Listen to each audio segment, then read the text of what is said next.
La castañera. Cuando llega el otoño, caen las hojas, sopla el viento y es el tiempo de coger setas y castañas. La castañera Tana vendía castañas en la plaza del pueblo. A menudo, los niños del pueblo le compraban castañas a la salida de la escuela. Si algún niño no tenía dinero para pagar, la castañera Tana se las regalaba, porque era muy buena.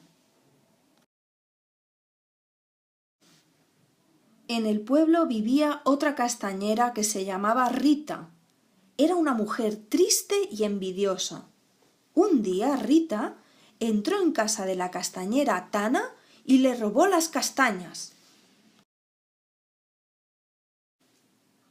Cuando Tana llegó a su casa y vio que sus castañas habían desaparecido, se puso a llorar.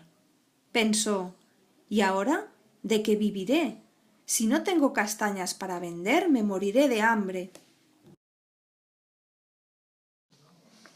Pero los niños la ayudaron, rompieron sus huchas y con el dinero compraron un saco de castañas para Tana. Tana estaba muy contenta al ver que los niños la querían tanto. Ahora ya volvía a tener castañas para vender. Rita estaba muy arrepentida y pidió perdón a Tana.